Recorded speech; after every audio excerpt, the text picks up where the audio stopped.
가입 기간이 길수록 보험료를 오랫동안 낼수록 연금액이 늘어나는 구조이죠. 예를 들어서 두 사람이 올해부터 국민연금에 가입한다고 가정했을 때 9만 원씩 20년간 납부했다면 매달 40만 원의 연금을 수령할 수 있습니다.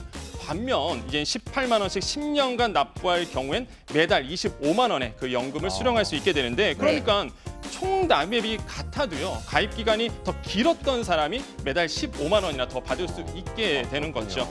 그러니까 금액보다 가입 기간을 늘리는 것이 중요하다고 볼 수 있습니다. 네, 그렇다면 여기서 가입 기간을 길게 늘릴 수 있는 팁이 있을까요? 네, 당연히 있습니다.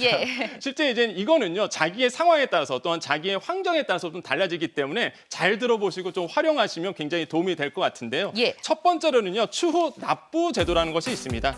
가입 기간을 늘리는 첫 번째 방법이 바로 추후 납부 제도인데 실직이나 출산 등으로 소득이 없어서 일정 기간 동안 보험료를 내지 못하는 사람에게 다시 낼 수 있는 기회를 주는 거죠. 그동안 내지 못한 보험료 있습니다. 이거를 일시 납부하거나 최대 60회까지 분할 납부해서 가입 기간을 늘릴 수 있습니다. 단 이전에 국민연금을 1회라도 이제 납부한 이력이 있어야 되고요. 자, 두 번째 제도는요, 반납 제도입니다. 가입 기간 중에요, 직장 가입자 중에서 최소 가입 기간을 채우지 못하고 퇴사하면서 그동안 낸 연금보험료를 반환 일시금 명목으로 받았던 분이 있어요. 자, 이런 분들은 무조건 반납 제도를 활용하는 것을 추천드리겠는데 이때 받은 금액에 대한 소정의 이자를 더해서 공단에 도로 반납을 하게 되면은 이전 가입 기간이 복원이 됩니다. 그다음에 연금액도 늘어나죠. 쉽게 말해서 받은 돈을 돌려주면 더 많이 받을 수 있다는 점이죠. 자, 마지막 세 번째 연기 연금 제도가 있는데요. 여력이 된다 그러면 연금 수령 시점을 늦추는 것도 좋은 방법 중에 하나입니다. 연기 연금 제도는요, 연금 수령액을 최대 5년까지 미룰 수 있는데 수령 시점을 늦추면 매년 7.2%씩 연금이 오르기 때문에 최대 5년까지 늘린다? 그럼 총 연금액을 36%까지 늘릴 수 있게 됩니다.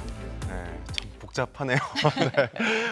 사실 그 국민연금이 지속 가능한 것이냐, 여기 특히 젊은 층에서 이런 불신이 있는 것도 또 사실이긴 합니다. 근데 보니까 크레딧이라고 해서 젊은 층을 위한 혜택이 있긴 하더라고요. 예, 맞습니다. 이제 정부가 이제 크레딧 제도를 통해서 젊은 부부라든지 아니면 젊은 청년 세대들에게 국민연금에 좀 활용할 수 있도록 더 많은 혜택을 주고 있습니다. 바로 이게 크레딧 제도인데 가장 먼저 크레딧 제도 군복무 크레딧 제도가 있는데요. 실제 먼저 2008년도 1월 이후에 입대해서 병역 의무를 이행한 사람에게 병역 기간을 이제 국민연금 가입 기간으로 인정해주는 군복무 크레딧이 있죠.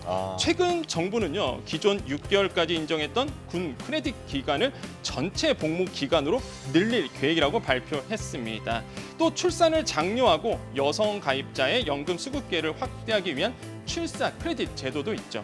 2008년 1월 이후에 둘째 자녀 이상 혹은 이제는 입양한 경우에서 가입 기간을 추가로 인정하고 있는데 이것도 이제 바뀝니다.